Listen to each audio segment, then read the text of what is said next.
미술 공모전 심사에 대해서 다룰 영상입니다. 미술 공모전은 작가가 등단을 하는 어떤 기회를 주기도 하고, 이미 등단한 작가한테는 자기의 이력을 이렇게 한번 승격시키는, 공적으로 자기 커리어를 갖다 인정받는 그런 플랫폼이 바로 미술 공모전이에요. 근데 미술 공모전 심사를 해보면 포트폴리오를 너무나 엉성하게 만들어 가지고 떨어진다거나, 아니면 면접 때 허술하게 대처를 해가지고 떨어지는 경우를 많이 봐요. 그래서 공모전 심사에 임하는 어떤 팁 같은 걸 한번 만들어야 되겠다는 생각을 전부터 하고 있었는데, 올해 4월 달에 그 남부지방에서 심사를 했어요. 하나가 광주, 전남 광주에 있는 남도문화재단이고, 하나가 대전에 있는 이응로 미술관에서 하는 대전 아트랩이라는 그 심사였어요.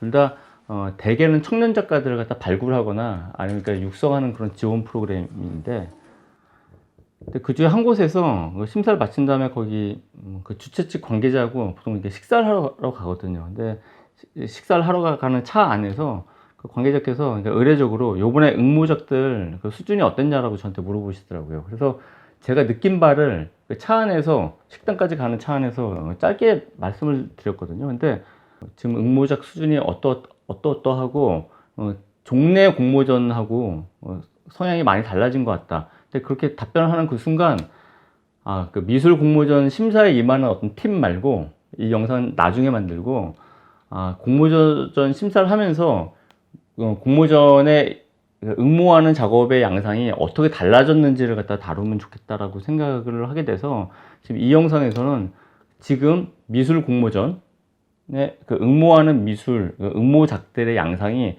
어떻게 이전과 달라졌는지를 갖다 다룰 겁니다. 그런데 이렇게 영상을 갖다 늦게 올린 이유는, 제가 그때 심사를 한 게 4월 달인데 지금이 6월 말이잖아요. 지금이 6월 말이에요. 늦어진 이유는, 이렇게 공모전에 그 심사를 할 경우는 그 자기가 심사를 했다라는 그 사실을 밖에 유출하지 않는다라는 서약을 쓰는 경우가 있어요. 많진 않은데. 예를 들어서 공공미술 같이 큰 돈이 들어가는, 큰 돈을 받는 그런 심사에서는 심사 끝난 다음에도 자기가 심사를 했다는 사실을 밖에 밝히지 못합니다. 서약서 쓰기 때문에. 근데 꼭 이런 것 때문에 영상이 늦어진 건 아니고요.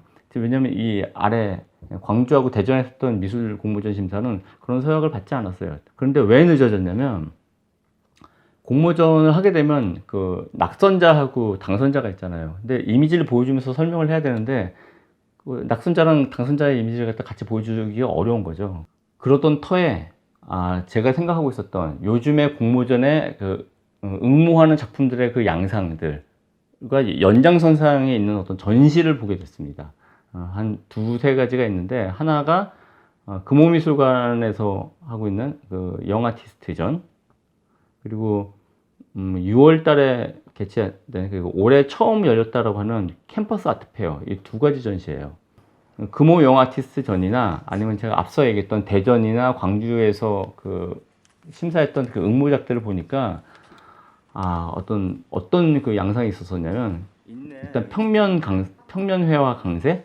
그러니까 예전에 그 뜨는 작가의 어떤 지표, 그러니까 이머징 아티스트의 징표는 한때 그 다매체 미술, 그러니까 예를 들어서 그 미디어 아트라든지 아니면 설치 미술이 굉장히 많았었어요. 특히 80년대 후반부터 2010년도 이전까지라고 저는 생각을 해요.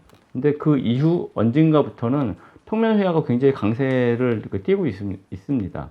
지금 평면회화는 이전과 달리 서사, 그러니까 스토리가 부재하거나, 아니면 굉장히 결여되어 있거나, 아니면 그 작가들이 어떤 그 화면, 그 표면에 실험을 하거나, 아니면 어떤 그 재료의 실험으로 이렇게 승부를 거는 경우가 많고, 그리고 작가들만의 어떤 독자성을 어떤 표현력으로 이렇게 승부를 하거나, 아니면 자기만의 독창적인 색감, 정말로 색채 말이에요. 그 컬러로 이게 승부를 걸어서 주목받는 경우가 많이 있다라는 것을 제가 알게 됐어요.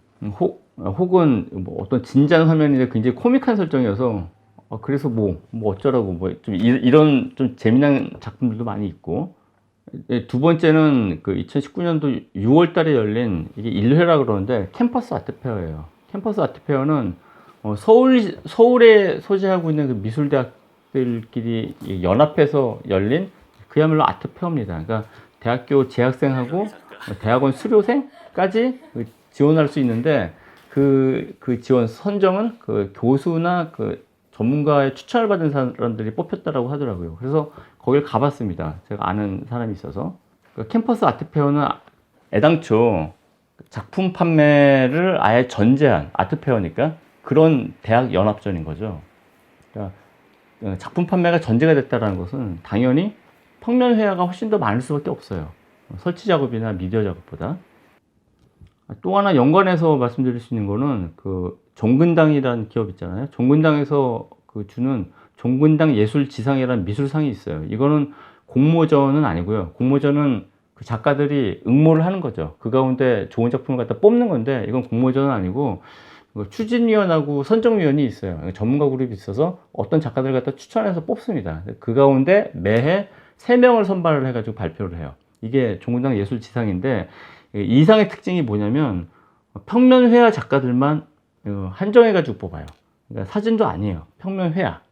영상을 이게 결론 지으면 제가 공모전 심사를 통해서 제가 느낀 바는 예전에는 그 예전이 2010년도 한 전후 같아요. 그러니까 그때는 떠오르는 아티스트, 떠오르는 미술가 혹은 요즘에 유행하는 어떤 미술의 징표는 다매체나 미디어 아트가 많았었습니다. 혹은 설치 미술이거나. 근데 어느 순간부터 미술의 실험을 평면은 아주 고전적인 미술의 장르잖아요. 근데 거기에 집중하는 작업들이 많아졌고 공모전에 응모하는 작업들도 그리고 선발되는 작업들도 실험적인 평면 작업들이 많아졌다라는 게 제가 본 바예요. 그 이유는 다매체 미술, 특히 비디오 아트 같은 경우는 그 보는 사람을 많이 피로하게 만들거든요. 그 비디오 아트나 미디어 아트에 대한 피로감이 일단 많이 쌓였고 뭐 단적인 예가 2018년도 광주 비엔날레라고 저는 생각해요. 정말 피곤했거든요. 그 큰 전시장에 무수한 그 비디오 아트 그거 다 보지도 못할 텐데 그것이 주는 피로감 때문에 그 미술의 실험이 평면으로 다시 회귀한 거다라고 생각을 하고요. 또 하나는 이 평면 작업들이 대개는 시장 판매하고 직결되기가 훨씬 더 유리하잖아요. 그래서 그런 점도 있는 것 같아요. 공모전에 평면 회화가 이렇게 집중되고 그리고 그런 평면 작업들이 많이 선발되는 그 이유를 해석을 하자면 그 미술은 그 실험 가치랑 그 장식 가치가 있잖아요. 근데 미술이란 건 원래 태생 자체가 장식 가치에서 출발했을 거란 말이에요. 또 판매가 돼야 되기 때문에. 그런데 일반 미디어 작업으로는 판매로 연결시키기 어렵기 때문에 더더군다나 작가들이 자기의 어떤 독보적인 색채를 평면에 집중해가지고 그런 평면 작업이 이렇게 많아졌다라고도 생각이 되고 더 큰 이유는 전 이거라고 봐요. 왜냐면 미술은 오지랖이 굉장히 넓습니다. 그래서 아주 실험적인 미술 같은 경우 연극인지 영화인지 아니면 문학인지 분간이 안 가는 미술 작품들이 굉장히 많이 있어요. 그래서 그것이 만드는 모호함과 피로감, 그 피로감이 누적이 돼서 다시 미술의 원점인 평면으로 귀환을 해가지고 그 평면 안에 미술의 실험을 갖다 집중하는 것 같다라는 게 제 생각이에요.